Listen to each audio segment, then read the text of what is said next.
नमस्कार, मैं हूं अर्जुन मिश्रा। आप देख रहे हैं विराट न्यूज 24 लाइव चैनल।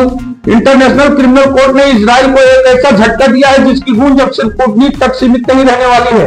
सोमवार को आईसीसी के अपील चैंबर ने इजराइल की उस याचिका को पूरी तरह खारिज कर दिया जिसमें गाजा पट्टी में फिलिस्तीनी लोगों के खिलाफ कथित युद्ध अपराधों की जांच रोकने की मांग की गई थी।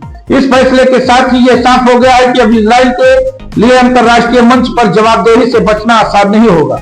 आईसीसी के 5 जजों की अपील पीठ ने साफ शब्दों में कहा कि निचली अदालत यानी प्री ट्रायल चैंबर का फैसला पूरी तरह वैध है और उसे पलटने का कोई कारण नहीं बनता। यही वो फैसला था जिसने अभियोजक करीम खान को 7 अक्टूबर 2023 के बाद गाजा में इजराइल के सैन्य कार्रवाई से जुड़े कथित अपराधों की जांच की अनुमति दी थी। इजराइल ने दलील दी थी कि 7 अक्टूबर के बाद हालात पूरी तरह बदल गए और यह एक नई स्थिति है, इसलिए रोम स्टैट्यूट के अनुच्छेद 18 के तहत उसे नई औपचारिक सूचना दी जानी चाहिए थी। इजराइल का कहना था कि बिना नई सूचना के की जा रही जांच अवैध है, लेकिन आईसीसी के जजों ने इस पर को सिरे से खारिज कर दिया। अदालत ने साफ किया कि वर्ष 2021 में शुरू हुई मूल जांच पहले से ही 13 जून 2014 के बाद फिलिस्तीन से जुड़े सभी कथित अपराधों को अपने दायरे में लेती है और 7 अक्टूबर के बाद की घटनाएं उसी जांच का हिस्सा है, इसलिए किसी नई सूचना की जरूरत नहीं थी और अभियोजक को जांच जारी रखने का पूरा अधिकार है। इस फैसले के साथ ही इजराइल के प्रधानमंत्री बेंजामिन नेतन्याहू और पूर्व रक्षा मंत्री योव गैलेंट की मुश्किलें और बढ़ गई हैं। दोनों के खिलाफ गाजा में युद्ध अपराधों और मानवता के खिलाफ अपराधों के आरोपों में पहले ही गिरफ्तारी वारंट जारी किए जा चुके हैं।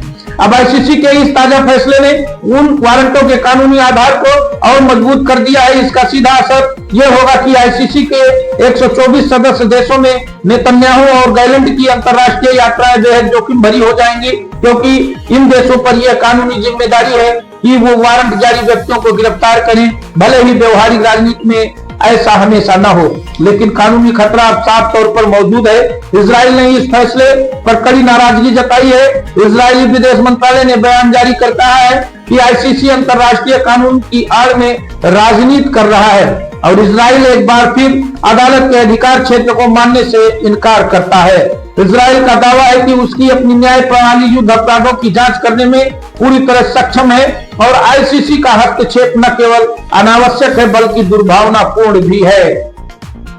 वहीं दूसरी ओर फिलिस्तीनी प्रशासन और अंतर्राष्ट्रीय मानवाधिकार संगठनों ने इस फैसले का स्वागत किया है। उनका कहना है कि यह फैसला गाजा में पीड़ितों के लिए न्याय की दिशा में एक अहम कदम है और इससे यह संदेश जाता है कि कोई भी देश या नेता अंतर्राष्ट्रीय कानून से ऊपर नहीं है। इस निर्णय के बाद अभियोजक करीम खान के कार्यालय को गाजा में कथित अपराधों की गहन और विस्तृत जांच का स्पष्ट जनादेश मिल गया है। इस जांच में नागरिकों की मौत, भोजन और चिकित्सा आपूर्ति को रोकना, बुनियादी ढांचे को निशाना बनाना और अन्य गंभीर उल्लंघन शामिल है।